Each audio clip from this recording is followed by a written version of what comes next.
नमस्कार, मी शीतल चंद्रशेखर भिडे. आज पुन्हा आषाढी कार्तिकी वारी महामंडळ यांच्या ओळख संतांची या उपक्रमात परत उपस्थित झालेली आहे. त्याबद्दल मी आषाढी कार्तिकी वारी महामंडळाचे आभार मानते. तसेच संतोषदादा गोडबोले यांचेही आभार मानते. आज मी कृष्णा स्वामी टेंबे किंवा ज्यांचं संन्यासानंतरचं नाव होतं शिवानंद स्वामी यांच्याबद्दल सांगणार आहे. यांचं चरित्रकथन करणार आहे. ते कोकणातले राजापूर जवळचे पांगारे या गावचे. आता ते चरित्रकथन करण्यापूर्वी मी माझ्या गुरूंचे आभार मानते आणि श्रोते दर्शक सगळ्यांनाच नमस्कार करून मी माझं कथन चालू करते. कोकणात राजापूर म्हणून एक प्रसिद्ध गाव आहे. बाजारपेठेचं पूर्वी फार मोठी बाजारपेठ तिथे भरायची आणि राजापूरची गंगा येते बघा, म्हणून दर 3 वर्षांनी राजापूरला गंगा येते. त्यामुळे राजापूर सगळ्यांना माहिती. अशा राजापूर जवळ पांगारे नावाचं एक गाव आहे. छोटंसं गाव आहे. नैनादेवी नावाचं त्यांची ग्रामदेवता आहे. फार सुंदर निसर्ग सौंदर्य गाव आहे. तर अशा ह्या गावात कृष्णस्वामी टेंबे किंवा शिवानंद स्वामी यांची समाधी आहे, आत्ता आहे. तर ते कसं काय तिथे आले ह्याचा एक इतिहास आहे, पूर्व इतिहास आहे. कृष्णस्वामी टेंबेंचे एक 4 पिढ्या 5 पिढ्या अगोदर जे त्यांचे पूर्वज होते टेंबे, ते व्यवसाय करायचे. गावोगाव बाजारपेठेच्या जागी जाऊन अख्खं बैलगाडी, घोडा, गाढवं हे सगळ्यांवर तो माल ठेवायचा आणि त्या तांड्याबरोबर सर्व व्यापाऱ्यांचा तांडा आसपासच्या गावाचा तिकडे बाजारपेठेच्या गावी जायचं आणि विक्री करायची. खरेदी विक्री करून पुढे जायचं, असा त्यांचा एक व्यवसाय होता. आणि त्या काळी तसंच होतं, कारण दळणवळणाचे काही साधनं नव्हती. तर असे ते टेंबे आणि त्यांचे सर्व सहकारी व्यापारी मित्र रस्त्याने जात होते. पुढे पुढे पांगार गाव लागलं. रात्र झाली होती. म्हणाले इथे वस्ती करूया, बैलांनाही जरा सामान उतरून सर्व प्राण्यांना मोकळं करूया, जेवण करूया आणि इथे रात्रीला वस्ती करूया. तर आत्ता जिथे पांगाऱ्याला समाधी मंदिर आहे कृष्णस्वामी टेंबे यांचं, तर तिथे एक सुंदर नैसर्गिक झरा आहे, अगदी स्वच्छ निर्मळ पाण्याचा, आत्ताही आहे. तर ते जनरली पाण्याच्या ठिकाणी तांडा थांबत असे, कारण सगळ्यांना पाणी, अन्नाची व्यवस्था सर्व. त्याप्रमाणे ते पाणी बघून तिथे थांबले. रात्री स्वयंपाक वगैरे झाला, राहुट्या तंबू बांधले, लोक निद्रेस्त झाले. सकाळी नेहमीच्या लवकर उठले, पुढे जायचं म्हणून बाजारपेठेला. आणि आपापले बैल हे ते बघून त्यांच्या अंगावर ते सामान लादून, पोती सगळ्या गोंटी लादून निघायला लागले. टेंबेही त्यांची व्यवस्था बघत होते पुढं जायला, पण त्यांचं बैल काही उठेना आणि त्याच्या पाठीवर गोंट पोतं ठेवलं की तो खालीच बसे, उठला की ते पोतं ठेवलं की खालीच बसे, जायचंच नाही पुढे. त्यामुळे लोक त्यांना बोलवायला आली टेंबेना की अहो तुमचा बैल बघा उठतोय बसतोय, त्याच्या अंगावर ते पोतं ठेवलं सामानाचं की तो खालीच बसतोय, हलतच नाही आहे पुढे. टेंबे स्वतः आले मग बघायला. काय झालं बाबा तुला? चुचकारलं, विचारलं, काही पाणी पाजलं, काही जखमी झालाय काय? कुठेही काही नाही. मग का बरं असं? काही कळेना. मग ते म्हणाले त्याच्या पाठीवरचं पोतं जरा उतरव खाली, बघूया त्यात काय असं आहे, जड काय आहे असं. तर त्यात वाल होते. वाल विकायला ते नेत होते. तर काही जड नाही आहे खरं तर, का बरं मग असं होत आहे? तर त्यांना तिथे आत 2 गोटे मिळाले, दगड. एक असा उभा गोल आणि दुसरा असा बसलेला. म्हणाले हे गोटे कसे एवढे मोठे आले ह्याच्यात? काही म्हणजे प्रश्नच नाही हे यायचा. वालात एवढे मोठे गोटे, छोटे खडे असले तर ठीक आहे, मोठे. म्हणाले ठीक आहे. यांनी ते झाडाशी काढून टाकले तिथल्या कडेच्या. बैल चालायला लागला लगेच ते पोतं घेऊन. अच्छा म्हणाले, याचं त्याला हे होत होतं, जड होत होतं.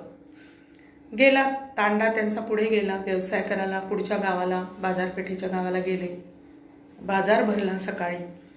पण ह्यांचे आणि यांच्या व्यापारी मित्रांचं कोणीही काहीही घेईना. म्हणजे नेहमी येणारे त्या तिथे व्यवसाय करायला, उत्तम प्रतीचा माल विकणारे, असं पण काही नाही. काही जाम त्यांचं विकलं जायचं. हा काय प्रकार आहे, त्यांना काही समजेना. म्हणून ते म्हणाले, का बरं असं होत आहे. दिवस गेला अख्खा, पण काही उपयोग झाला नाही. काय म्हणाले, आता थांबायला हवं. 4-5 दिवस बाजारपेठ भरणार होती, आपल्याला थांबायलाच हवं. थांबले. रात्री टेंबेंना स्वप्न पडलं. स्वप्नात साक्षात शिव आले आणि शिव म्हणाले, अरे तुझ्या भक्तीवर मी प्रसन्न होऊन तुझ्याकडे आलो होतो हरिहरेश्वराच्या रूपात. टेंबे स्वप्नात म्हणाले, माझ्याकडे देवा तू आला होतास. हो म्हणाले, त्या पोत्यातनं नाही का तू काढून टाकलास मला ते 2 दगडगोटे, तुळतुळीत गुळगुळीत सुंदर तेजस्वी काळे दगडगोटे, एक उभा हरी आणि एक बसलेला ध्यानस्थ मी शिव. हरी हर. हरी हा उभाच पाहिजे ना, तो जणू काही चीफ एक्झिक्युटिव्ह ऑफिसर आहे या जगाचा, या ब्रह्मांडाचा मुख्य कार्यकारी अधिकारी. त्यामुळे तो नेहमी उभाच असतो, म्हणजे कार्याला तयार असा तो उभा दगड म्हणजे हरी आहे. आणि मी बसलेला ध्यानस्थ आणि तरी त्रिनेत्रांनी सर्व जग बघणारा तो शिव, तो मी. तुझ्याकडे आलो होतो, पण तू काही मला घेतलं नाहीस घरात. ते म्हणले, क्षमा करा, चुकलं माझं. हो मला कळलं ते. मग काय करू. काही नाही म्हणले, पांगारे गावाला जा, माझं देऊळ बांध हरिहरेश्वर आणि तिथे स्थापना कर आणि तिथे तू राहा. आता रिटायरमेंट घे बिझनेसमधनं, टोटल रिटायरमेंट, आणि सर्वांना सर्व देऊन टाक, व्यवस्था समजावून टाक आणि तू सुरू कर तुझा तिथे माझं ध्यानधारणा. ते म्हणले, ठीक आहे करीन. स्वप्न संपलं. जागे झाले. सकाळी उठले. सांगितलं मित्रांना त्यांनी स्वप्न. सगळे मित्र हसले त्यांना. असं कुठे असतं का, तुला काही पण स्वप्न पडतात, ते आपला माल विकला गेला नाही ना, त्यामुळे तुला त्रास झाला आणि म्हणून मग तू असं स्वप्न पडलं. टेंबे म्हणाले की असं तर होणं शक्य नाही. माझं स्वप्न खरं होतं. माझा ठाम विश्वास आहे, शिवानी येऊन मला हे दिलेलं आहे, हे गिफ्ट दिलं, ही देणगी दिली माझ्या भक्तीसाठी. माझी भक्ती मंजूर झालेली आहे. हे शक्य नाही, हे स्वप्न खरं आहे. कशावरनं म्हणे मानायचं, तुझा मानसिक खेळ आहे. ते म्हणाले, नाही, आपण असं ठरवूया का की आज जर का आपला सगळा माल विकला गेला, सगळ्यांचा, आपण जेवढे लोक ग्रुपमध्ये आलोय, तर हे स्वप्न खरं आहे. ठीक आहे म्हणे, बघूया. काल कोणी आपल्याला विचारत नव्हतं, आज तरी येत आहे का. ठीक आहे म्हणाले, ठरलं. त्याप्रमाणे बाजारपेठ सुरू झाली आणि बघता बघता सर्व मित्रांचा माल विकला गेला. चढ्या भावानी, चांगल्या भावानी लोक येऊन येऊन खरेदी करून सर्व माल विकला गेला. आश्चर्याचीच गोष्ट घडली होती. तरी मित्र म्हणले, हाय काही नाही, योगायोग असतो, असं होत असतं, एवढं काय तू खरं मानायला नको. पण टेंबे ते म्हणाले, म्हणजे कृष्णास्वामी टेंबेंचे जे पूर्वज होते 4-5 पिढ्या पूर्वीचे, ते म्हणाले, नाही, माझंच आहे काम, ते शिवानीच केलेलं आहे. आता मी बघतो पुढचं. मग ते विक्री झाल्यामुळे ते पुन्हा वापस पांगारे गावला आले आणि त्यांनी ते दगड शोधून काढले. ते तसेच होते. त्यांना खूप आनंद झाला. त्यांनी ते तिथे तात्पुरती स्थापना केली, शिवपिंडीसारखा शेप करून, आणि मग आपल्या गावाला जाऊन सर्व व्यवस्था लावल्या आणि ते पांगाऱ्याला येऊन स्थायिक झाले. टेंबे स्वतः. म्हणजे काय केलं त्यांनी, तिथे एक छोटीशी घुमटी बांधली, देऊळ बांधलं आणि त्या शिवपिंडीवर हे 2 शिवलिंग हरिहरेश्वर स्थापन केले. आणि ह्याचं नाव काय ठेवलं, हरिहरेश्वर वर्णेश्वर. वर्णेश्वर का, तर हे वालाच्या पोत्यात, वाल या कडधान्याच्या पोत्यात हे सापडले होते, म्हणून त्या देवतेचं नाव आहे हरिहरेश्वर वर्णेश्वर. आणि मग टेंबे अखंड ध्यानधारणा करत तिथेच त्यांनी देहविसर्जन केला. त्यांची तिथे समाधी पण आहे, वृंदावन स्वरूपात देवळाच्या तिथेच आहे, ज्या टेंबेनी हे देऊळ स्थापलं. अशा त्या घराण्यात, म्हणजे बघा हे घराणं पण कसलं, म्हणजे देवकृपांकित, अशा त्या घराण्यात हे कृष्णास्वामी टेंबे जन्मले 1887 साली. एका मोठ्या कुटुंबात ते पांगाऱ्याला जन्मले. 3-4 भाऊ, 2 बहिणी, एकत्र कुटुंब, आई वडील. ते गावचे खोत होते, म्हणजे जमीन जुमला वगैरे असला, कुळ कामाला असले की ते खोत म्हणतात कोकणात त्याला. त्यामुळे गावची खोती होती त्यांच्याकडे. वडील अतिशय पापभिरू, धर्मभिरू, धार्मिक स्वभावाचे. वाडीला, नरसोबाच्या वाडीला, गुरुदेव दत्तात्रेयांकडे दर्शनाला वगैरे जाणारे असे वडील होते. त्यांच्याबरोबर कृष्णास्वामी टेंबे पण लहानपणापासून जात होते. पुढे काय झालं, एकदा नरसोबाच्या वाडीला तेव्हा वासुदेवानंद सरस्वती स्वामी महाराज म्हणजे थोरले टेंबे स्वामी आलेले होते. ते हयात होते तेव्हा, आणि ते एकमुखी दत्ताचे साक्षात अवतार समजले जातात. ते हयात होते आणि ते नरसोबाच्या वाडीला आले होते. मग ह्यांचे वडील आणि हे तिथे उपस्थित होते, आणि ते टेंबे घराणं त्यामुळे ते ओळखत होते यांना. मग त्या वडील त्यांना पाया पडायला गेले. हे पण गेले, कृष्णास्वामी टेंबे. वडिलांनी त्यांना विनंती केली की त्यांना अनुग्रहित करा, म्हणून कृष्णास्वामी टेंबेंचे वडील त्यांना अनुग्रहित केलं वासुदेवानंद सरस्वती स्वामी महाराजांनी. अशा तऱ्हेने त्यांचं अधेमध्ये वाडी असं वडिलांबरोबर जाणं वगैरे होत होतं. या दरम्यान ते मोठे होत होते. त्या दरम्यान त्यांना थोडं थोडं भविष्य समजतंय असं काहीसं कळायला लागलं होतं. कारण एकदा ते लहान असताना त्यांच्या गोठ्यातला बैल त्याच्या गळ्याला फास लागला, म्हणून ते म्हणाले की जा धावा, त्या बैलाच्या गळ्याला फास लागलाय. तर ते सगळे नोकर जे होते बैलाची राखण करणारे, गोठ्याचं व्यवस्था, ते म्हणले शक्यच नाही, आत्ताच आम्ही त्यांना खायला घालून आलोय, हे शक्यच नाही. ते म्हणले आता जर का तुम्ही नाही गेलात तर ते बैल मरेल. मग टेंबे स्वामींची आई म्हणाली की जा ना, ते लहान मुलगा एवढा म्हणतोय. गेले तर खरंच बैल अगदी मरायच्या अवस्थेत, त्याला फास अगदी ओढला गेला होता, मरायच्या अवस्थेत आला होता.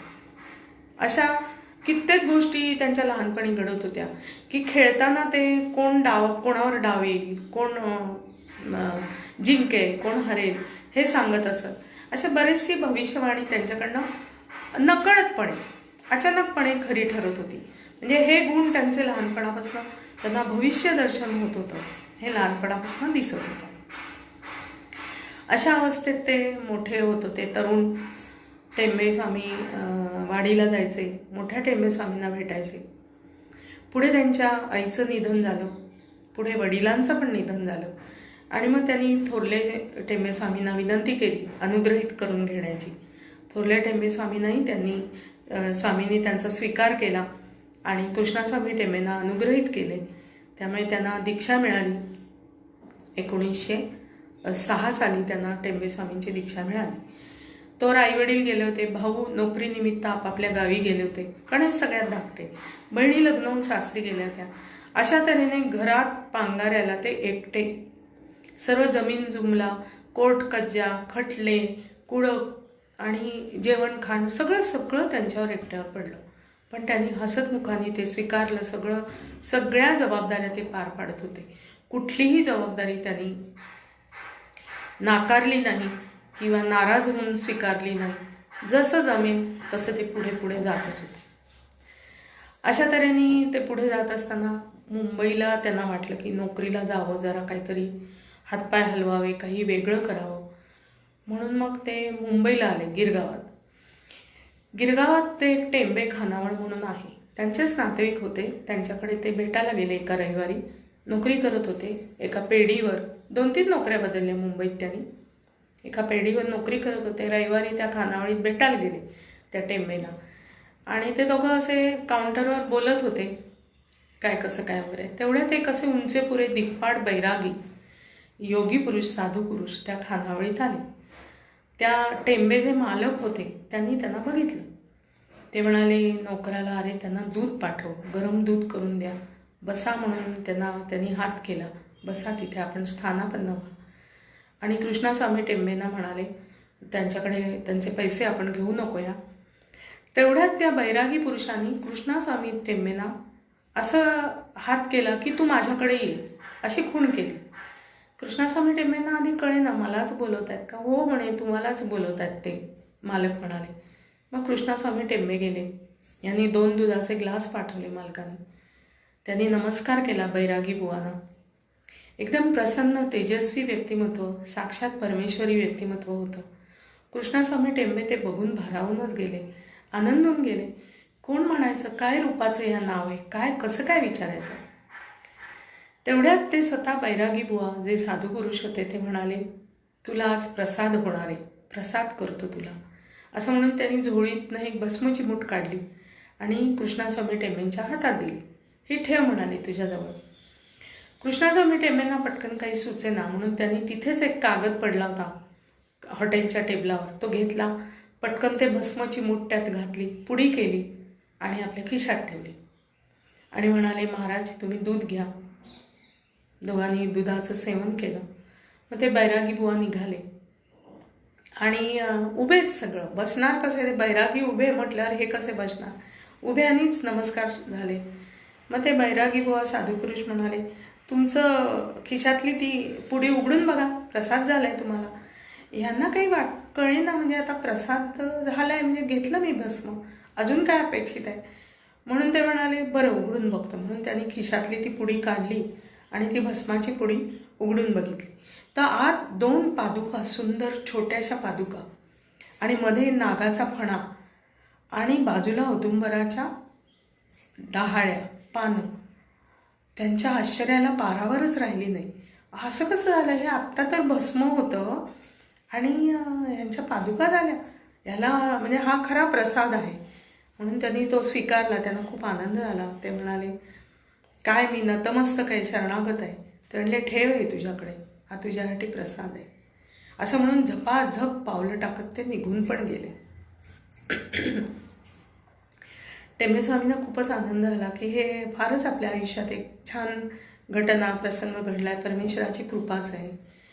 आणि त्यांनी त्या मालक टेंबेंनाही दाखवलं. आनंद झाला. जवळ ठेवल्या त्या कायम, त्या पूजेत पण आहे पांगाऱ्याला. आणि मग पुढे ते टेंबेस्वामी असंख्य संतांना भेटलेत बरं का. त्यातलेच एक खेडगावचे नारायण महाराज, त्यांना भेटले असताना नारायण महाराज म्हणाले, काय तुम्हाला प्रसाद झालाय? ते म्हटले, हो. तुम्हाला कसं माहिती? कारण नारायण महाराजांना पण असाच प्रसाद झालेला होता. ते म्हणाले, तुम्हाला ज्या पादुका मिळाल्यात ना त्या सांभाळा, त्याचं पूजन करा, भजन करा. तर हो म्हणाले. त्यांना खूप आश्चर्य वाटलं, छान वाटलं की एका सिद्ध पुरुषाकडनं आपल्याला परत ओळख मिळाली की आपल्याला पादुका मिळाल्यात. अशा तऱ्हेने टेंबेस्वामींचं जीवन जात होतं. पुढे 1914 साली मोठ्या टेंबेस्वामींनी गरुडेश्वरला देहविसर्जन केलं. कारण तोवर काही अडचणी आल्या तर त्यांचे हे गुरुदेव त्यांना मदत करत असत.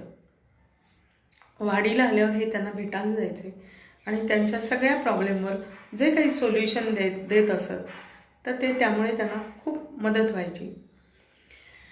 पुढे यांनी देह ठेवल्यामुळे टेंबेस्वामी जरा सैरभैर झाले की आता मला कोण मदत करणार. तर त्यांना आठवलं की देहविसर्जनाच्या आधीच्या भेटीच्या वेळी थोरले स्वामी टेंबेस्वामींनी त्यांना सांगितलं होतं की आता ह्याच्या पुढे तुम्हाला पुढचं मार्गदर्शन हुबळीचे सिद्धारूढ स्वामी यांच्याकडून मिळेल. टेंबेस्वामींना काही ऐकून होते पण माहिती नव्हतं हुबळीला सिद्धारूढ स्वामी म्हणजे कलावती आई देवींचे गुरु आपल्याला सगळ्यांना माहिती आहेत. तर ते म्हणाले, ठीक आहे मी जाईन तिकडे. त्यांना काही कल्पना नव्हती की हे देह विसर्जन करणार आहेत आपले गुरु मोठे टेंबेस्वामी, म्हणून ते आपल्याला सांगतात. पण ते बरं म्हणाले. आणि मग यथावकाशाने देह विसर्जन केला त्यांच्या गुरूंनी गरुडेश्वरी. आणि मग काही काळ असा गेला की ते काही प्रश्न आले की त्याची उत्तरं कशी सापडणार हे त्यांना समजायचं नाही. मग त्यांना आठवलं की आपल्याला सिद्धारूढ स्वामींकडे मार्गदर्शनाला जायला सांगितलंय. मग त्यांनी एक पत्र पाठवलं हुबळीला त्यांच्या नावाने की माझे असे गुरु आहेत, त्यांनी आता समाधी घेतली, पण त्यांनी जाताना मला सांगितलं होतं की तुमच्याकडे या मार्गदर्शनाला, मी येऊ इच्छितो, येऊ का, परवानगी आहे का? सिद्धारूढ स्वामींचं पण आशीर्वादाचं पत्र आलं, हो या या तुम्ही भेटायला या. टेंबेस्वामी एका मित्राला घेऊन हुबळीला गेले. दरमजल करत तरतरेची वाहनं, काय रस्ता मार्ग, जलमार्ग, जसं जसं मिळेल, कारण ते गोव्याच्या मार्गाने गेले, जसं मिळत जाईल वाहन तसं ते गतीत राहिले. आणि हुबळीला जायच्या अगोदरच्या गावात ते थांबले की आता रात्र झाली किंवा उद्या उठून हुबळीला जाऊ. तेवढ्यात पोलीस आले. पोर्तुगालांचं तेव्हा पोर्तुगीज राज्य होतं त्या भागात. पोलीस आले. भाषा समजेना. तुम्ही कशाला आलात? काय आलात? कोण आहे? स्वातंत्र्यवीर आहात का? हे काय सांगतात मराठीत ते त्यांना समजेना. त्यांचं ह्यांना समजेना. त्यांनी सरळ घेतलं आणि यांना जेलमध्ये टाकलं. हे रात्रभर जेलमध्ये. त्यांचा मित्र म्हणाला, कुठून मी तुझं ऐकून हे आलो, ते सिद्धारूढ स्वामी भेटायचं दूरच राहिलं. हे बघ काय आलं आपल्या नशिबी. टेंबे स्वामी सारखी आपल्या दोन्ही गुरुदेवांची करुणा भाकत होते जेलमधनं, की थोरले स्वामी आणि सिद्धारूढ स्वामी, मी हे आलोय तुमच्या दर्शनाला, त्यांच्या आज्ञेनुसार तुमच्या दर्शनाला आलोय, पण मला इथे जेलमध्ये अडकवलंय. हे काय बोलतात आम्हाला कळत नाही. आमचा काही दोष नाही. आम्ही सांगतोय यांना कळत नाही. माझी सुटका करा. मला सिद्धारूढ स्वामी हेल्प करा. मला घेऊन जा तुमच्याकडनं. मी कमी पडतोय. माझं काही चालत नाही आहे. सकाळ झाली.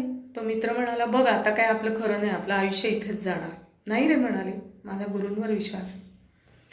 तेवढ्यात त्या पोलिसांकडे बाहेर एक मोठे शेटजी, हुबळीचे धनाढ्य शेटजी, त्यांची गाडी येऊन थांबली. बैलगाडी का काय घोडागाडी. आणि ते उतरले. त्यांचा मोठा लवाजमा, मोठं नाव होतं. असे ते कोणी पोलीस लगेच उठून गेले बाहेर. त्यांना आत आणलं. त्यांच्यात काही बोलणं झालं त्यांच्या भाषेत. आणि ते चक्क आत आले आणि त्यांनी पोलिसांनी बाहेर घेऊन गेले त्या शेटजींच्या तिथे.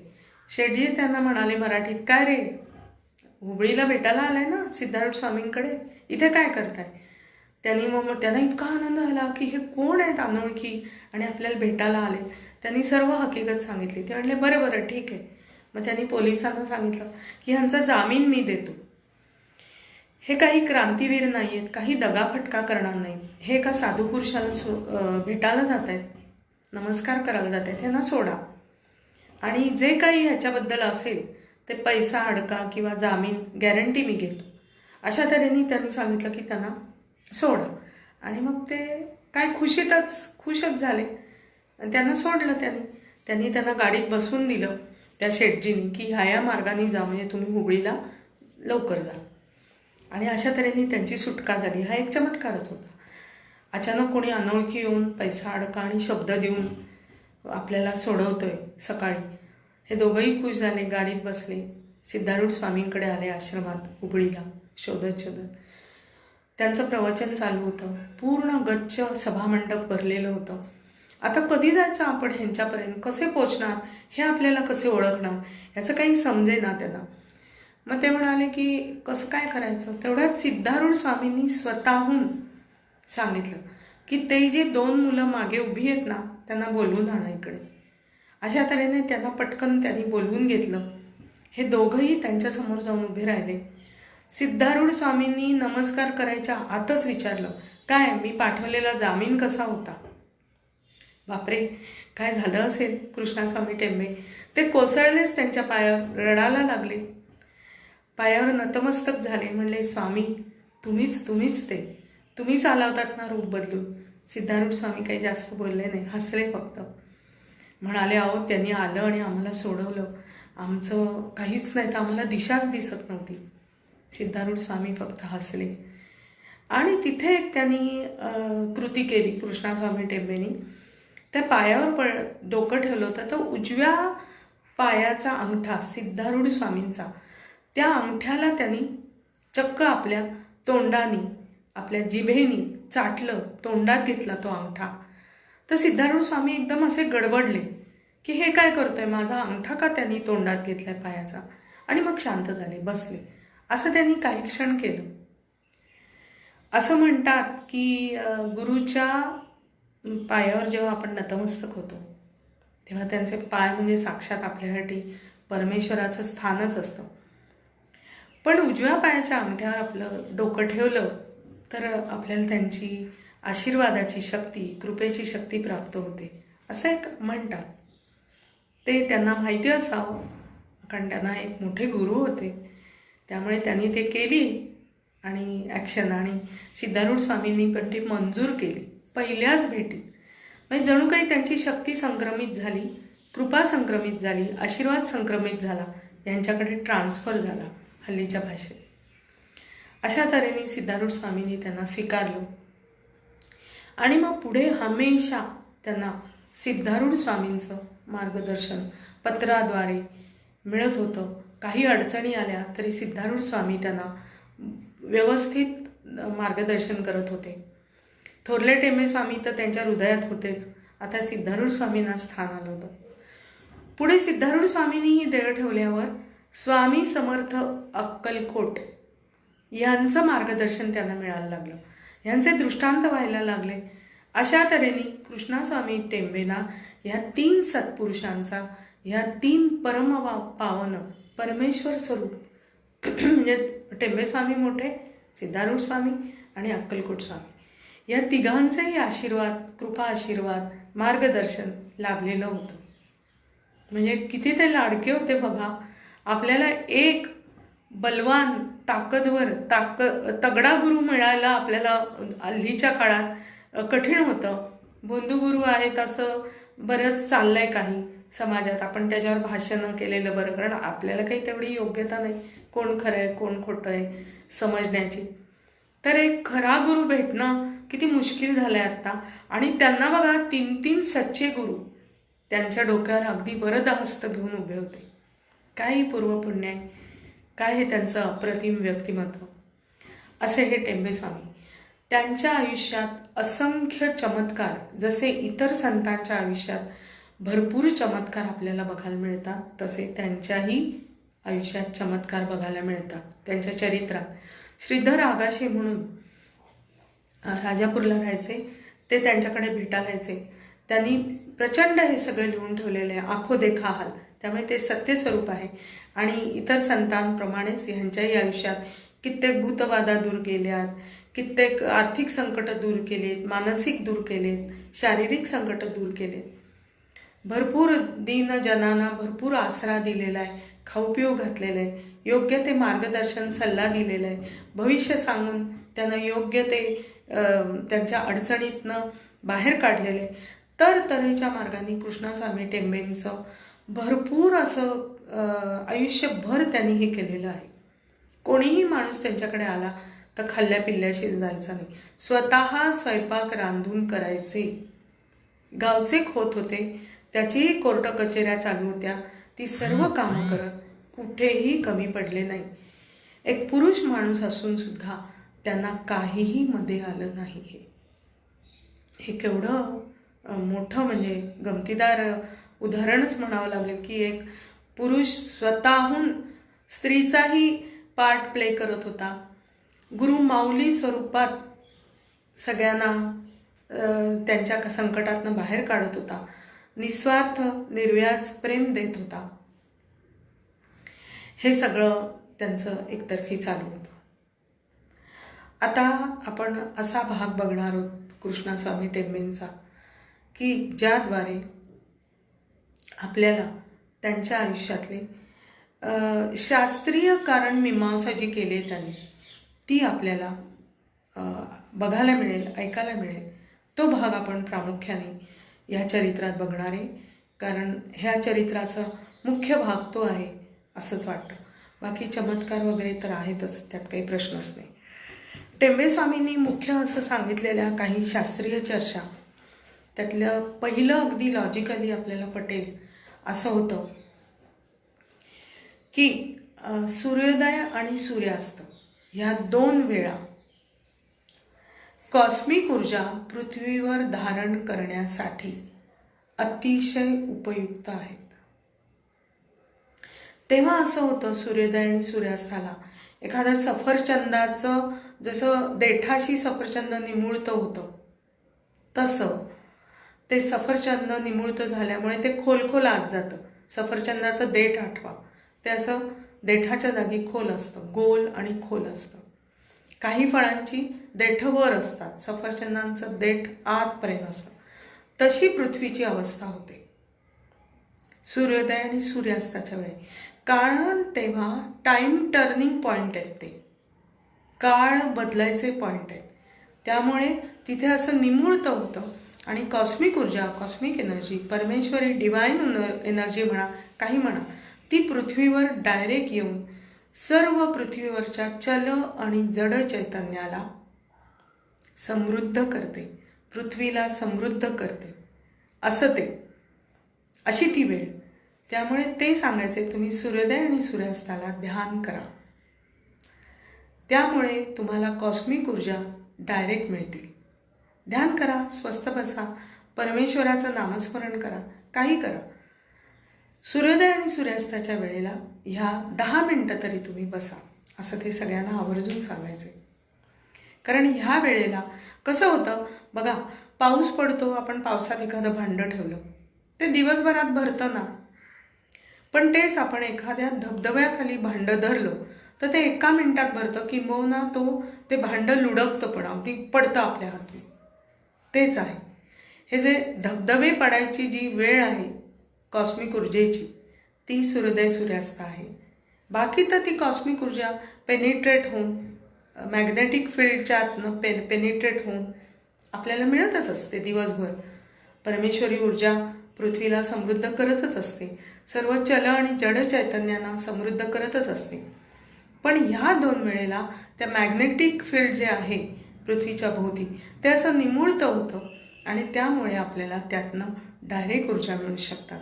जसं काही धबधब्याखाली आपण उभं राहिलो तर आपली 2 मिनिटात आंघोळ होते, आणि पावसात उभं राहिलो तर एक 5-10 मिनटं लागतील, जास्त वेळ लागेल.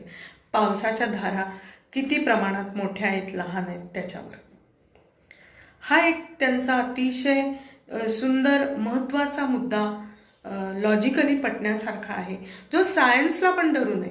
म्हणजे नुसते गुरु आहेत म्हणून असं काहीतरी भाकड कथा नाही. सायन्सला धरून असलेला हा जो मुद्दा आहे तो पटतो. आणि ह्या वेळेला शांत बसलं, ध्यानधारणा केली तर बराचसा उपयोग होतो. हा माझा स्वानुभव आहे. कंपल्सरी सातत्याने ध्यानधारणा या वेळेत केली, शांत बसलं, नामस्मरण केलं, काही.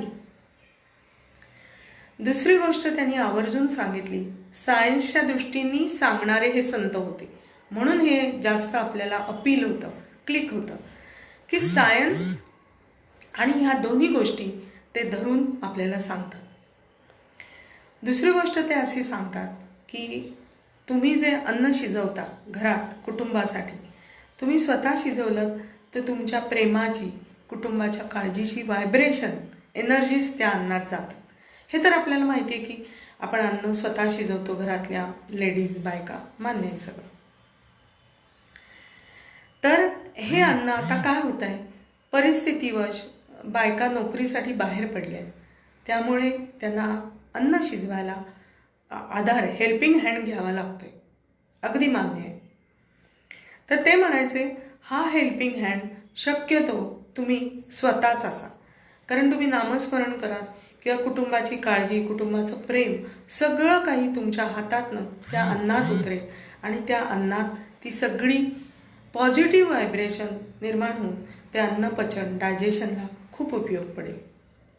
त्या बदल्यात तुम्ही काय करता बायका, की अन्न करायला देता किंवा बाहेरून विकत आणता किंवा स्वयंपाकी ठेवता. आपण म्हणू असं कसं, आता आम्ही नोकरी करतो, जमत नाही. जेवढं जमेल तेवढं, हल्लीच्या काळात जेवढं जमेल तेवढं एक वेळ ते करा, जास्त त्रास घेऊन. आणि मग घरची स्वच्छता, सफाई, घराचा मेंटेनन्स, काय तुमची बाग असेल, जिना असेल, तो सगळा मेंटेनन्स, स्वच्छतागृह असेल, सगळा मेंटेनन्स मोली दिलात तरी चालेल, मोल देऊन, पेमेंट देऊन केलं तरी चालेल. त्याला 0 मार्क आहेत.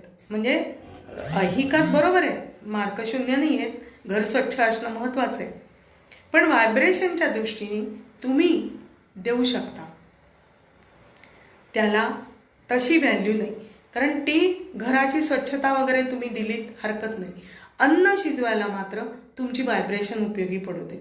घराची स्वच्छता, तुमच्या गाडीची स्वच्छता, तुमच्या बागेची स्वच्छता, तुमच्या स्वच्छतागृहांची स्वच्छता, सगळं काही तुम्ही द्या, मोल देऊन द्या, पैसे देऊन द्या. शक्यतो अन्न घरी शिजवा, असं ते आवर्जून सांगत असत. अजून एक त्यांचं आवर्जून आवडलेली गोष्ट त्यांच्या चरित्रात आपल्याला, शास्त्रज्ञ कोपर्निकस ह्याचा शोध काय आहे की सूर्य स्थिर आहे आणि पृथ्वी स्वतःभोवती पण फिरते आणि सूर्याभोवती फिरते, सगळे ग्रह तारे.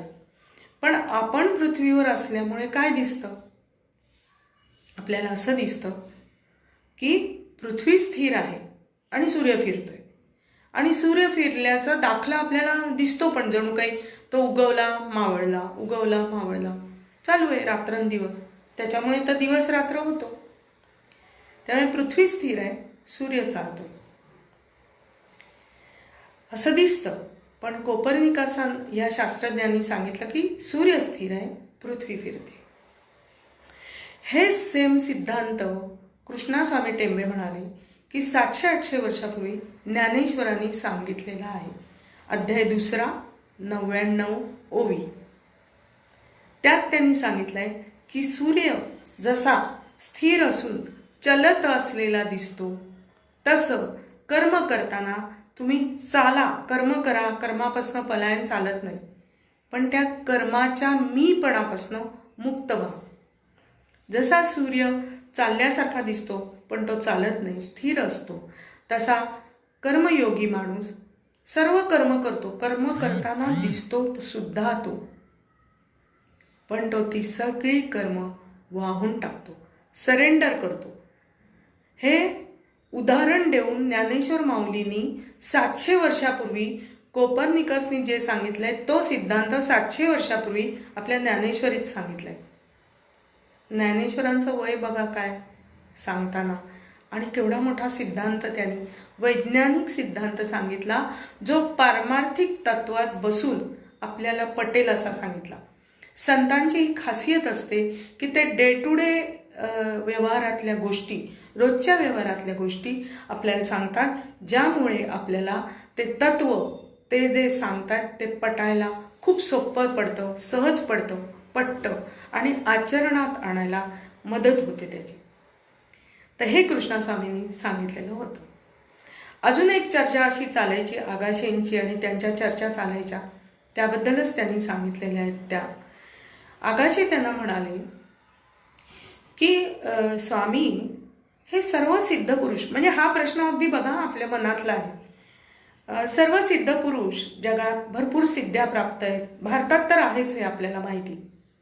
त्यांना खूप सिद्ध्या प्राप्त आहेत, खूप त्यांनी योग साधलाय, खूप जप तप केलाय, ध्यानधारणा केलंय, आणि त्यांना पंचमहाभूतावर त्यांची सत्ता आहे. मग ते जगातलं दुःख का कमी करत नाहीत? ते काय नुसते शोभेला आहेत का? का स्वतःपुरते आहेत? दुसऱ्यांसाठी नाही का त्यांचं योग साधना, त्यांचं वैराग्य, त्यांच्या सर्व सिद्ध्या ह्या दुसऱ्यांसाठी नाही आहेत का? ह्या काय फक्त स्वतःसाठी आहेत का? ह्याचा उपयोग ते दुसऱ्यासाठी का करत नाहीत? बघा, आपल्या सगळ्यांना हा प्रश्न पडतो की एवढे मोठे योगी पुरुष हिमालयात बसलेत, ते काय शोभेला का? का स्वकेंद्रित आहेत का?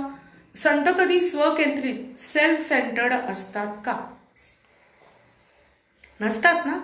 ते जनसामान्यांचं भलं करतात, त्यांचा सर्व चांगल्या गोष्टींचा उपयोग ते समाजासाठी करतात. असं कसं? असं त्या आगाशेंना आपल्याच मनातला प्रश्न पडायचा की असं कसं. एक मिनिट, मी पाणी पिते.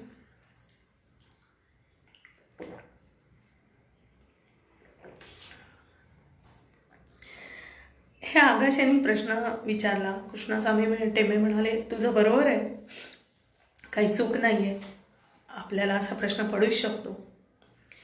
मी तुला काय सांगतो बघ, पटताय का बघ. आणि हे जे त्यांचं बोलणं असायचं ना, लॉजिकली तर्कशुद्ध मांडणी, पारमार्थिक अँगलमधनं अप्रतिम. रोजच्या व्यवहारातलं उदाहरण देऊन एखादा पारमार्थिक मुद्दा किंवा सूक्ष्मातलं सांगणं, स्थूलातला मुद्दा पटवून अप्रतिम. ते म्हणाले, हे बघ, मान्य आहे तुझं मला म्हणणं की हे सिद्ध पुरुष का नाही मदत करत, नाही का? करायला पाहिजे मदत. त्यांनी जगाची दुःख, हे युद्ध पेटतात, हे दरोडेखोर, चोरी, खून खटले, करायला पाहिजे, बरोबर आहे. कमीत कमी दुष्काळ पडल्यावर अन्न तर पुरवायला पाहिजे, वगैरे वगैरे. कमीत कमी पाऊस तर पाडायला पाहिजे दुष्काळात, वगैरे वगैरे.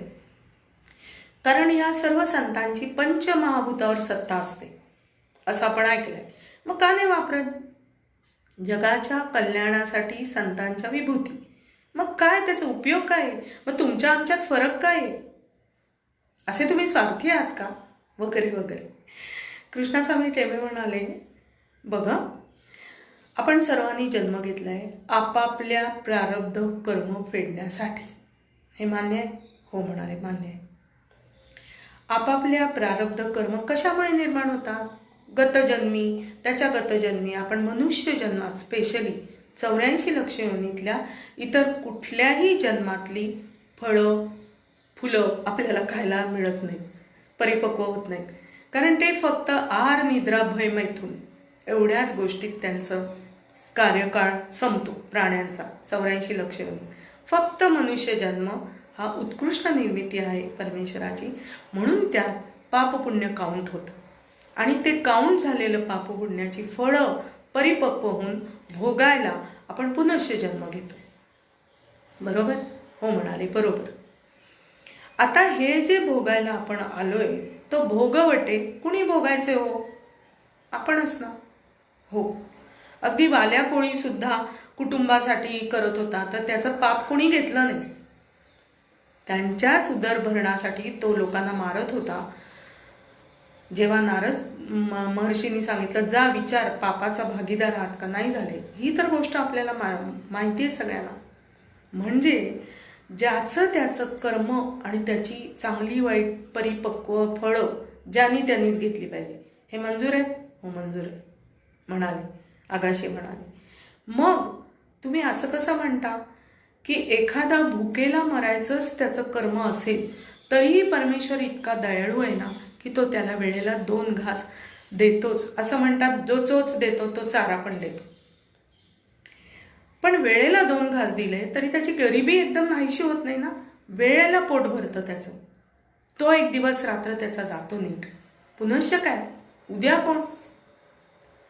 असं त्याचं जीवन रडत खडत जातं. एखाद्याच्यावर संकटाची मालिका येत असते. मग ते म्हणाले, तू म्हणतोस त्याप्रमाणे आम्ही अन्न वस्त्र पुरवठा केला, पाऊस पडला, तरी तुमचे भोगवट्यातनं येणारं तुम्हाला त्रास, वेदना, संघर्ष हा कुणी भोगायचा? हा कुणी याची जबाबदारी घ्यायची? तुम्हीच ना. तुम्ही जे केलंय त्याचं जबाबदारी तुम्हीच घेतली पाहिजे. कारण तुम्हाला बुद्धी दिलेली आहे परमेश्वराने, चांगलं मन दिलंय, गायडन्स दिलाय, चांगलं वाईट वागायचं तुम्हाला स्वतःला हक्क दिलाय. तुम्ही जर का ठरवून वाईट वागलात छोट्याशा फायद्यासाठी, तर ते तुम्हाला येऊन फेडावं लागणार. तरीही कित्येक ताकदीचे गुरूंनी काही गोष्टी प्रिपोन पोस्टपोन केल्यात आपल्या भक्ताच्या कल्याणासाठी. नाही असं नाही. आपल्याला गुरुचरित्रात अशी अनेक उदाहरणं मिळतात की आयुष्य संपत आलेलं त्यांनी परत 30 वर्ष आयुष्य दिलं, किंवा काही संकट पोस्टपोन केली. कसं आहे, कर्मापासून पलायन चालत नाही, ते प्रिपोन पोस्टपोन होतं. तेव्हा ताकदीचे गुरूंनी हे केलंय म्हणाले. पण सर्व सिद्ध पुरुष खाली उतरून त्यांनी सर्व जगाला असं सुखी करायचं ठरवलं, तर ते फेडवणूक राहिलेला तो अकाउंट कोण फेडणार?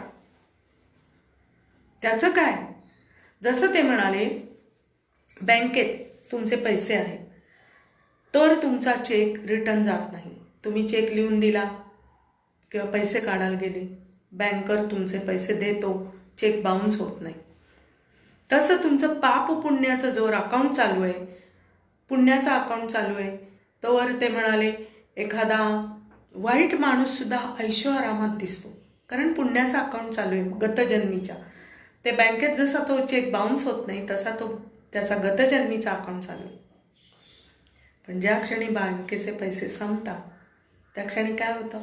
बँकेतनं पैसे तुम्हाला मिळत नाही, तुमचे चेक बाउन्स होतात, चेक तुम्हाला वटवला जात नाही. तसंच तुमचा पुण्याचा अकाउंट संपला आणि पापाचा अकाउंट चालू झाला की तुमचे प्रॉब्लेम सुरू होतात. पुण्याचा अकाउंट चालू असतो, काही वेळा दोन्ही अकाउंट चालू असतात, त्यामुळे संकट पण चांगल्या वाईट घटना सायमल्टेनियसली येत असतात. काही वेळा फक्त आणि फक्त वाईटच घटना, संघर्ष, कष्ट, दुसरं काही नाहीच.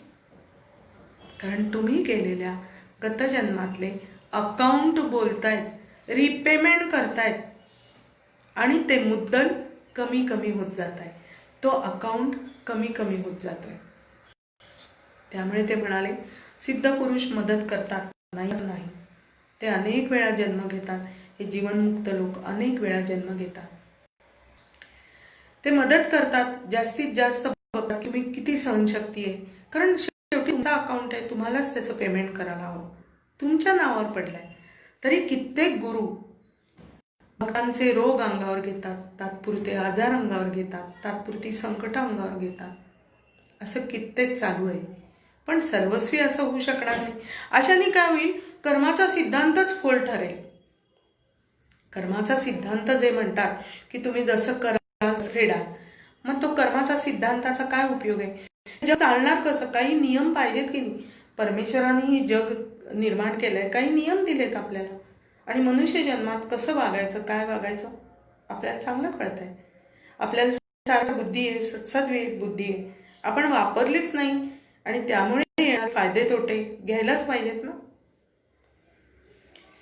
असं सांगितल्यावर त्यांना पटलं. ते म्हणाले बरोबर आहे. त्यामुळे ते म्हणाले तुम्ही असं समजूच नका. संत धावून येतात, गुरु धावून येतात, तुमच्या हाकेला परमेश्वर धावूनच येतो. पण किती वेळा धावून येणार? शेवटी फेडवणूक तुमचीच आहे ना. तुम्हीच नको का करायला?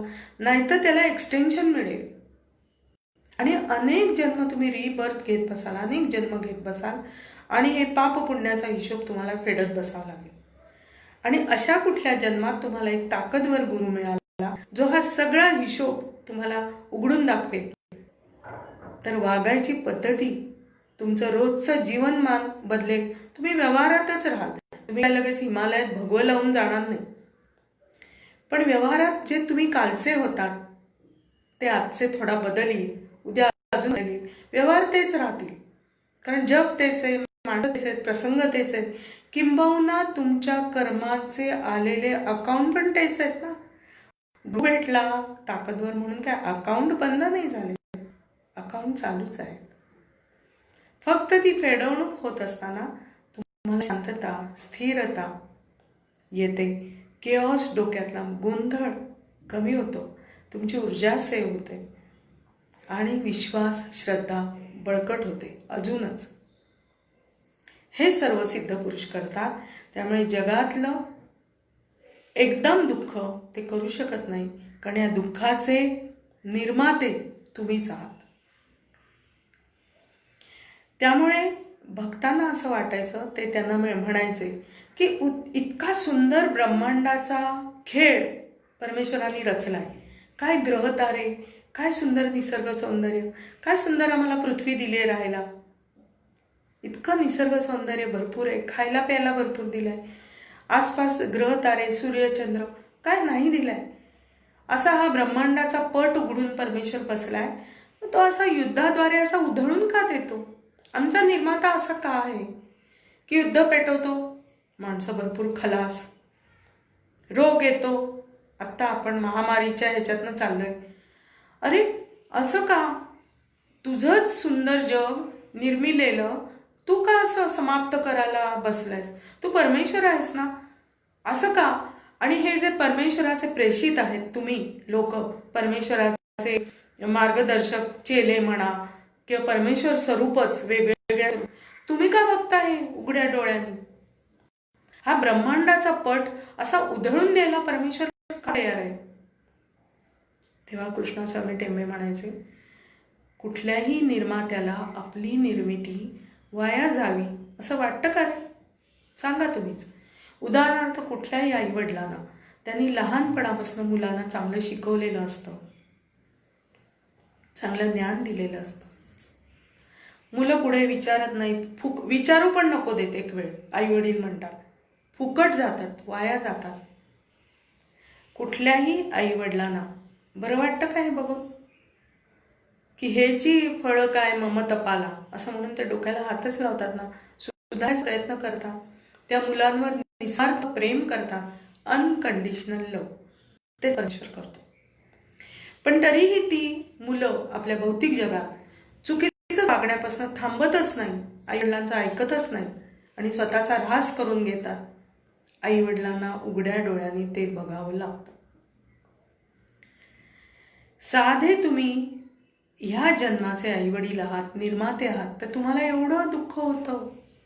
आणि तेच जी मुलं चांगली शिकून मोठी झाली, आईवडिलांनाही विचारतायत, कुटुंबाला धरून आहेत, आपलंही कर्तव्य कर्म छान करतायत, त्या मुलांबद्दल आईवडिलांना किती बरा आनंद होतो.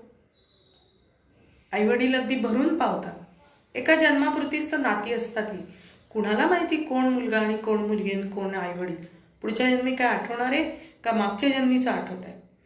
एका जन्मापुरतंच तुम्हाला आनंद आणि दुःख म्हणाले जर का तुम्ही घेता आहे अंगावर, तर तो जगाचा निर्माता, अखिल ब्रह्मांड नायक, त्याला हे खाली असं देश आणि जात धर्म आणि वर्ण आणि काळे गोरे, श्रीमंत गरीब, सुंदर कुरूप, काय बरं, का बरं हे असं त्याला वाटत असेल का अखिल ब्रह्मांड नायकाला?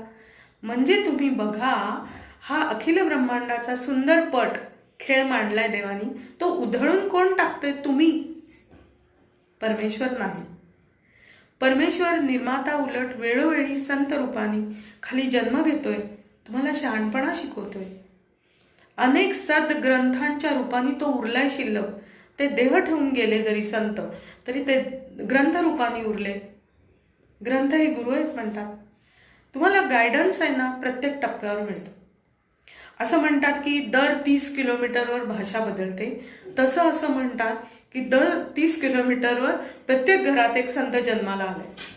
नॉट नेसेसरी की तो संत म्हणून प्रसिद्ध होईल, पण सात्विक बुद्धीचा, परमेश्वरी न्याय समजणारा, परमेश्वरी तत्व समजणारा, डिव्हिनिटी काय आहे त्याच्यातली डिव्हिनिटी जाणणारा, भौतिक जगात वावरतानाच ते परमेश्वरी तत्व जाणणारा, असं एक व्यक्ती परमेश्वराने प्रत्येक घरात 30 किलोमीटरवर जन्माला घातली. कळते कुठे हो? आणि असे जेव्हा घरात जन्माला आलेले असतात तेव्हा काय म्हणतात त्यांना त्यांची भावंड? हा बावळट आहे, ह्याला काही जगाचे नियम कळत नाही, त्याला कोणी फसवावं येऊन.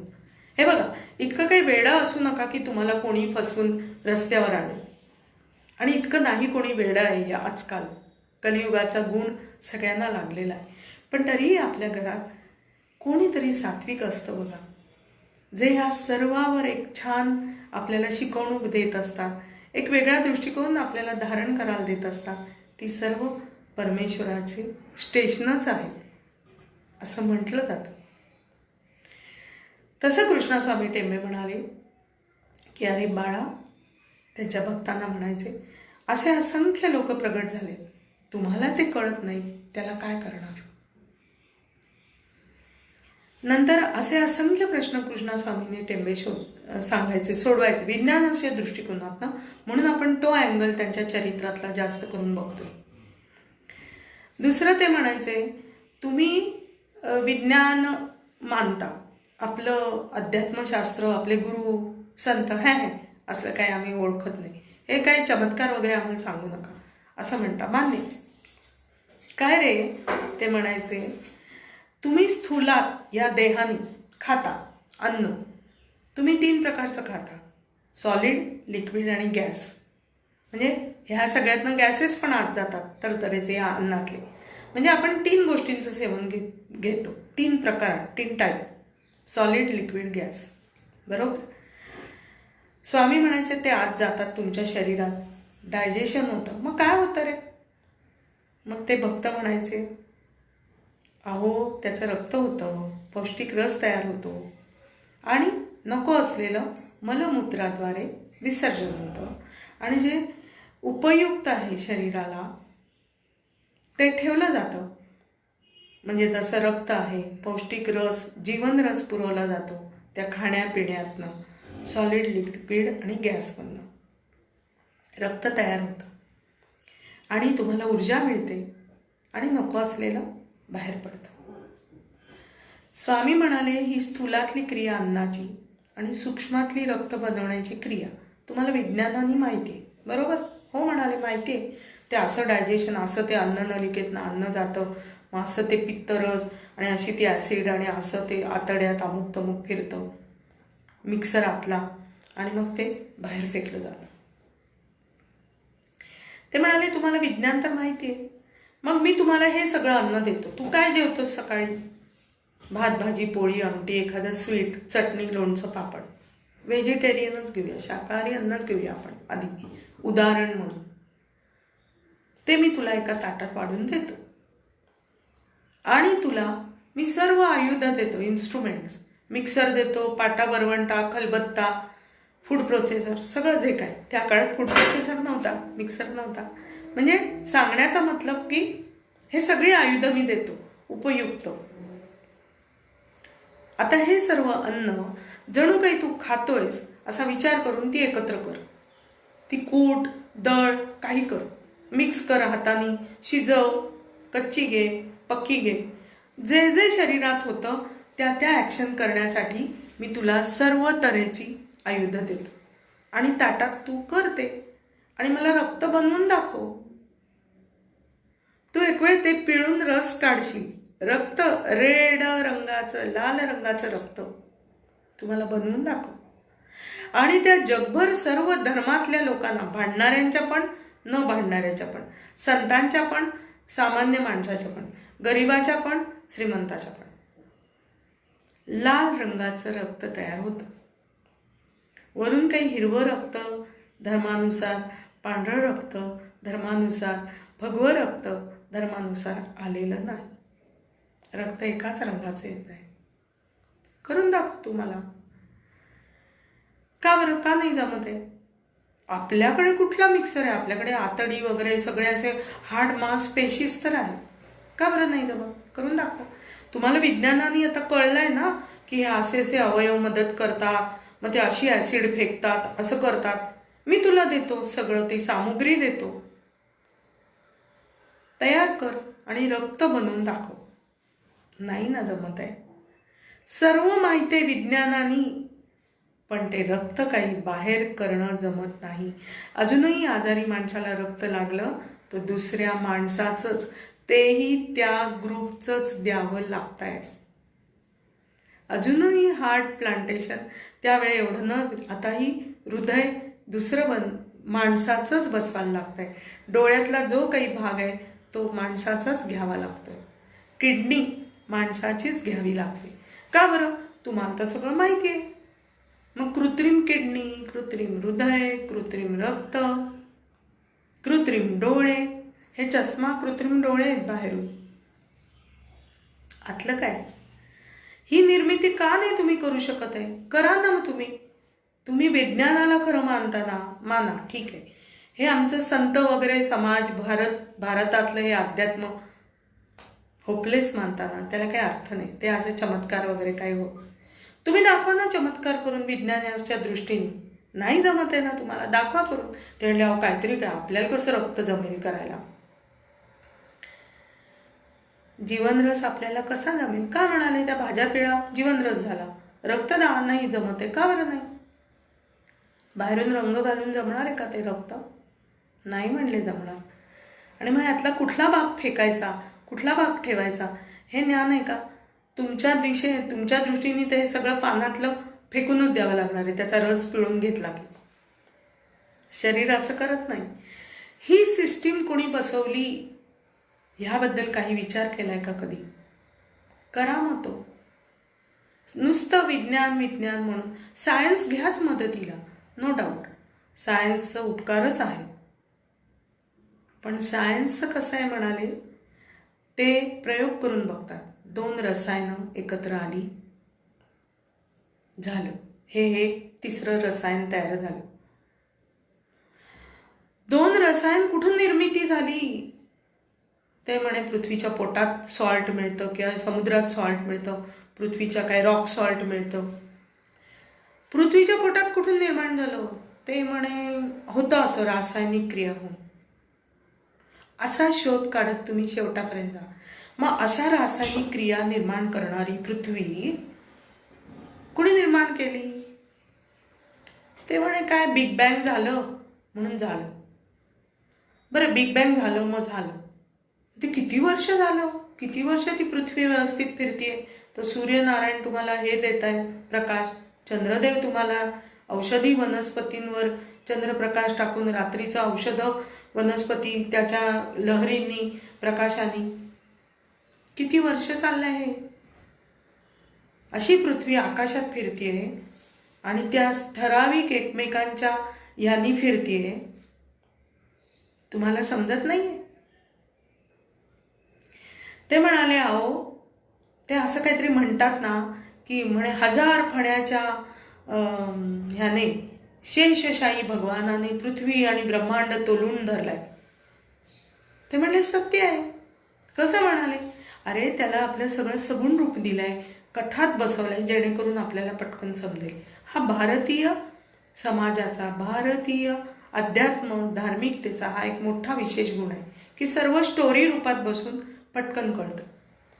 तू आत्ता म्हणालास ना, त्यांच्या भक्ताला म्हणाले की शेष बॅलन्स करतोय पृथ्वीला, ब्रह्मांडाला, 1000 फण्यांचा शेष. अरे शेष म्हणजे काय? बॅलन्स. आणि ही पृथ्वी त्या कक्षेत फिरते, ते एकमेकांना बॅलन्स करतायत. पृथ्वी आतून गुरुत्वाकर्षणाने सर्व तिच्यावर धारण केलेल्या सर्व वस्तूंना, चलन आणि जड तत्वाला धारण करते गुरुत्वाकर्षणाने. तेच एकमेकांना बाहेर कक्षेत ठेवायला का मजबूर करतायत? तर त्यांनी एकमेकांना ठराविक अंतरावर ऍक्सेप्ट केलाय, धारण केलंय. बॅलन्स असलेलं जग, अखिल ब्रह्मांड एकमेकांना धारण करण्यासाठी सजग आहे, सज्ज आहे. शेष दुनियेनी, शेष ब्रह्मांडानी आपल्या पृथ्वीला मदत करताय की पृथ्वी ठराविक अवस्थेत फिरेल. तसंच पृथ्वी शेष ब्रह्मांडाला मदत करते त्या जागी राहायला. चूक काय आहे?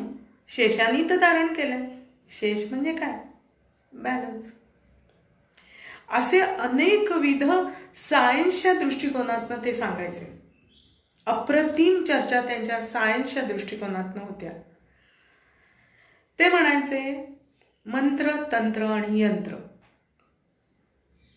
मंत्र, मांत्रिकता, एक मांत्रिकतेला एक ग्रे शेड आहे, एक व्हाईट शेड दिली गेली मांत्रिक म्हटल्यावर.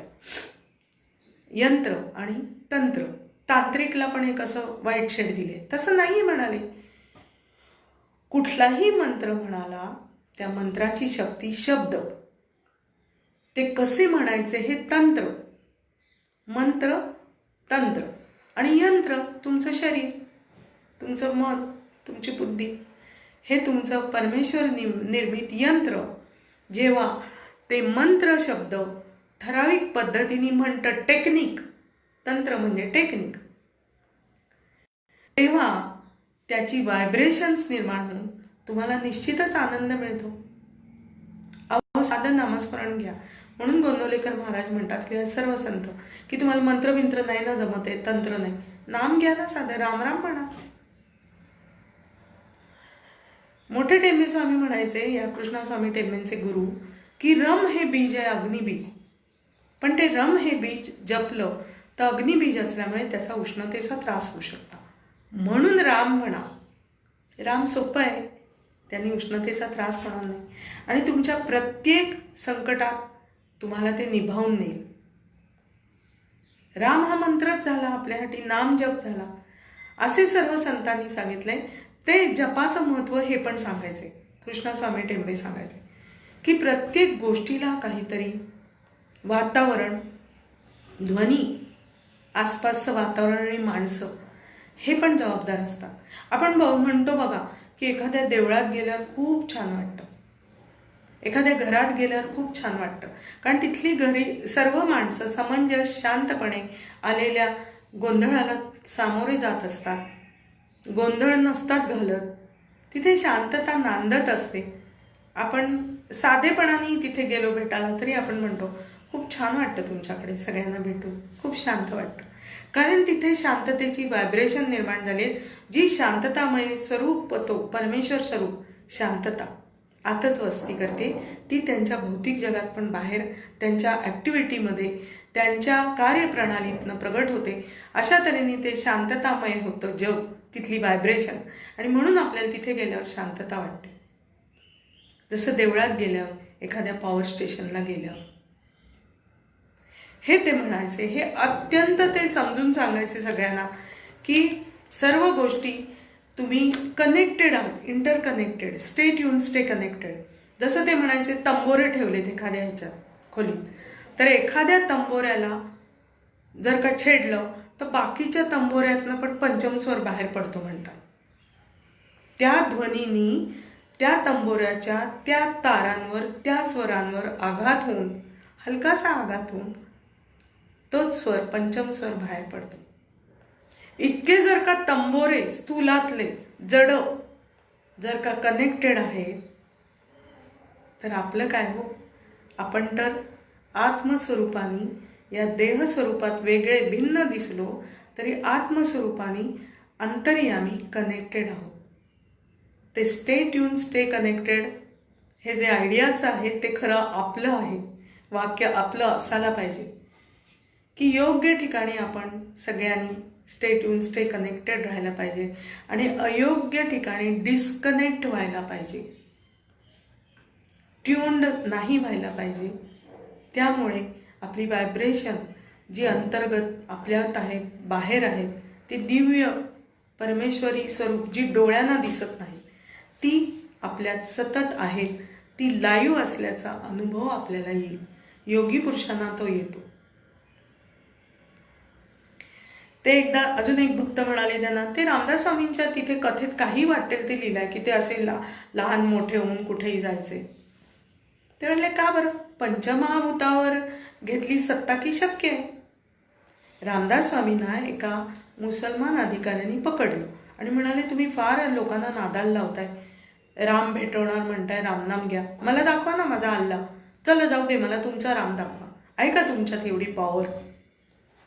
कृष्णस्वामी टेंबे म्हणाले, रामदास स्वामी म्हणाले, हो आहे पॉवर, चला माझ्याबरोबर, पण मी सांगेन तसं करायचं, त्या मार्गाने मी पुढे तुम्ही मागे, लगेच तुम्हाला तुमचा राम रहीम कोण हवा तो भेटेल, चला म्हणाले. तो मुसलमान किल्लेदार होता, तो म्हणला चला किल्ल्यावर चला, चला म्हणाले. तटावर घेऊन गेले रामदास स्वामी त्यांना.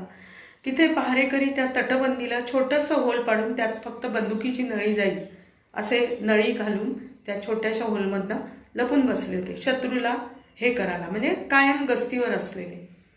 त्यांनी म्हणाले, ती जरा बंदूक बाहेर काढ. आता रामदास स्वामी त्यांना आणले, मी या बंदुकीच्या नळीच्या भोकातनं बाहेर जातो, तुम्ही पण या. सुटकन बाहेर जाऊन उभे राहिले खाली आणि म्हणले, या आता इथे देव उभा आहे. ते म्हणले, कसं काय मी जाणार, मला शक्य आहे का.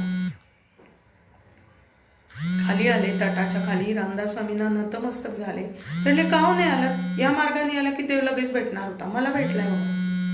नाही म्हणले, नतमस्तक, शरणागत, क्षमा करा, मला चुकलं माझं, मी तुम्हाला ओळखलं नाही, चुकलं. तुम्ही देव दाखवू शकता एवढी तुमच्यात पॉवर आहे. तुम्ही शरीरावर विजय मिळवलाय हो, जी अशक्य गोष्ट वाटते मला. तुम्ही माझ्या डोळ्या देखत जादू बिदू नाही, छोटे होऊन त्यात गेला, कसं शक्य आहे मला. माझं चुकलं, मी तुम्हाला जज करायला चुकलो. चमत्काराला नमस्कार. म्हणून कृष्णस्वामी टेंबे म्हणाले, मुळीच चमत्कार करण्यात संतांना इंटरेस्ट नसतो, पण काही वेळा असा चमत्काराला नमस्कार मिळतो, म्हणून नाईलाजाने त्यांना आपल्या सिद्ध्या किंवा आपली जी पॉवर आहे ती प्रसिद्ध करावी लागते, बाहेर आणावी लागते, जेणेकरून लोकांना त्यांचं महत्त्व कळावं, चांगल्या मार्गाला लागण्यासाठी. असो, कृष्णस्वामी टेंबेंचे अशी शास्त्रीय चर्चेचा एक वेगळा चॅप्टरच आहे त्यांच्या ह्याच्यात, आणि त्यामुळे ते अप्रतिम आहे. म्हणजे बाकीचं चरित्र आहे ना ते सर्व संतांसारखंच आहे, ऐकण्यासारखंच आहे, बघण्यासारखं म्हणजे वाचण्यासारखं, वाचनीय आहे, वंदनीय आहे, प्रार्थनीय आहे. सर्व संत, नाव बदला, संत तेच आहे, अंतर्यामी परमेश्वर. ते अंतर्बाह्य परमेश्वर असतात. आपण फक्त अंतरात पण माणूसच असतो, बाह्यात माणूस आहोतच. हा मेजर फरक आहे आपल्यात. असो, त्यामुळे कृष्णस्वामी टेंबेबद्दल कितीही सांगितलं तरी कमीच पडणार आहे, त्यामुळे मी आवर्त घेते, वेळही बराच झालेला आहे. अशा तऱ्हेने त्यांनी 1970 साली देहविसर्जन करायची त्यांना आज्ञा आली. त्यांनी पांगारे या गावी देहविसर्जन केला. अनेक भक्तगणांना मार्गदर्शन करून योग्य मार्गाला लावलं. सायंटिफिकली सगळं सांगितलं. मी तर छोटी उदाहरणं दिली, असंख्य उदाहरणांनी त्यांनी अशी बोलती बंद केली नवीन पिढीची. जे उलटे सुलटे बोलून डोकं फिरवायचे त्यांना वैज्ञानिक दृष्टिकोनातनं सर्व परमेश्वरी गाभा, परमेश्वरी सत्ता समजून देण्याचं इतकी योग्यता, इतकी पात्रता कृष्णास्वामी टेंबेंची होती की रोजच्या बोलीभाषेत ते समजून घ्यायचे. असे कृष्णास्वामी टेंबेंनी पांगाऱ्याला समाधी घेतली. त्यांचं मोठं समाधी मंदिर आहे, जिथे त्यांनी भरपूर याग केले होते. गणेश याग म्हणू नका, सोमयाग, भरपूर याग केले होते. दत्तयाग अशाच एका कुंडाच्या तिथे तयारच होतं, नुकताच याग झालेला होता. तिथेच त्यांना समाधी देण्यात आली आणि तिथेच त्यांचं स्मृती मंदिर, जिथे ते राहत असत, ते सगळं आपल्याला बघायला मिळतं. अप्रतिम वाटतं. नैसर्गिक सौंदर्य, हरिहरेश्वर वर्णेश्वराचं मंदिर आहे, जे त्यांच्या घराण्यातच प्रसिद्ध होतं, जे चमत्कारानेच प्राप्त झालेलं असं ते मंदिरही बघायला मिळतं आपल्याला. प्रत्येक ठिकाणी कृष्णास्वामी टेंबेंची खूण मिळते आपल्याला. अप्रतिम इतका आपल्या जीवाला आनंद होतो. आपला जणू काही परमेश्वर आपल्याला भेटल्यासारखं या सर्व संतांना भेटून आपल्याला होतं. आज मी इथेच माझं संत चरित्र कथन समाप्त करते. तुम्हा सर्वांचे आभार. आषाढी कार्तिकी वारी महामंडळाचे आभार. श्रोते दर्शकांचे आभार. माझ्या गुरूंना मी कृतज्ञ आहे. कृष्णानंद स्वामी उर्फ शिवानंद स्वामी यांच्या तिन्ही गुरूंना, म्हणजे थोरले स्वामी, टेंबे स्वामी, सिद्धारूढ स्वामी आणि अक्कलकोटचे स्वामी यांना स्मरून मी आज इथेच हे कथन थांबवते आहे. नमस्कार. धन्यवाद.